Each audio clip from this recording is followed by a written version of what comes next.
This tutorial is going to look at adding an enemy AI, so an enemy with artificial intelligence. This enemy is going to follow our player when it is within a certain range, and this enemy is also going to, if our player touches this enemy, it's going to add a score.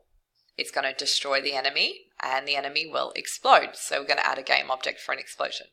So the enemy will follow the player will be able to kill the enemy, and it will add a score and explode.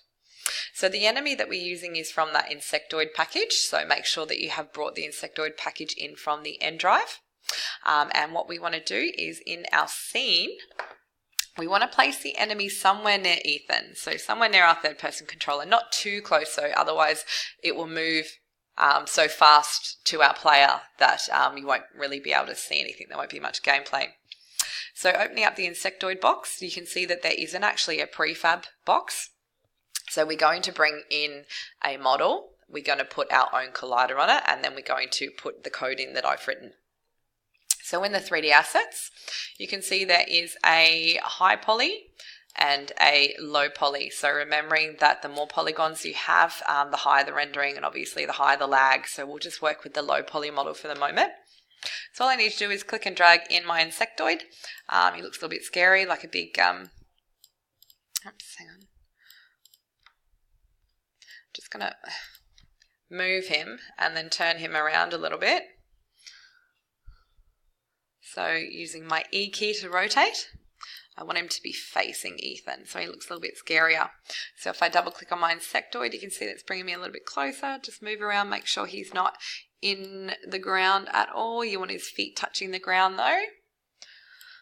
And I might just move him a little bit further away. All right, so also if we go back to our Insectoid folder, you can see there's materials here.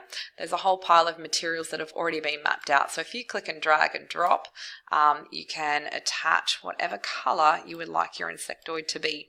So have a play around with that. I might make mine like a reddy color because red is evil.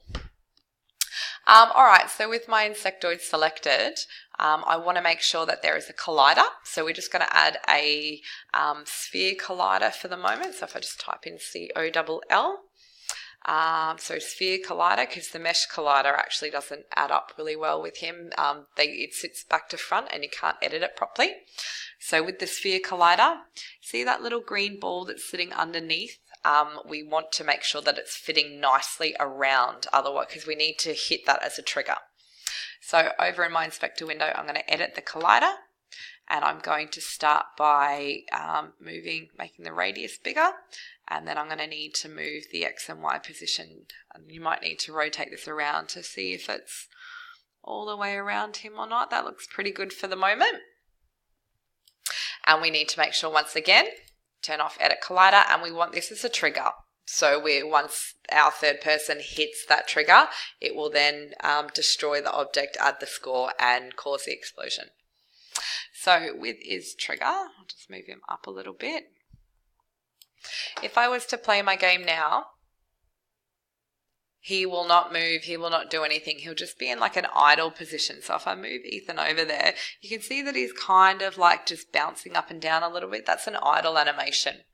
We want him to move his legs and look a little bit scarier than that. So with our Insectoid selected, come over to the animation window, and we're going to change the animation to a quick walk. So just select the little dot next to the animation. So once again, he won't move because we don't have code on him, but he will move his legs, so he'll look like he's walking, which is really cool. So when he starts moving with the artificial intelligence, it'll look like he's actually walking. All right, let's move on to the AI. So in my asset window, I have the AI controller code that I wrote, and I'm just going to click and drag that onto my Insectoid. So clicking on my Insectoid now, you can see that the AI controller script is here, but it needs two variables to be defined. So two game objects to be defined. First one is, who is our player? Who do we want to follow?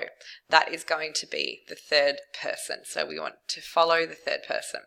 And the explosion, so this is what happens when we hit the enemy. So if I click on the little circle next to there, in your assets, you should have an explosion prefab. like this one here.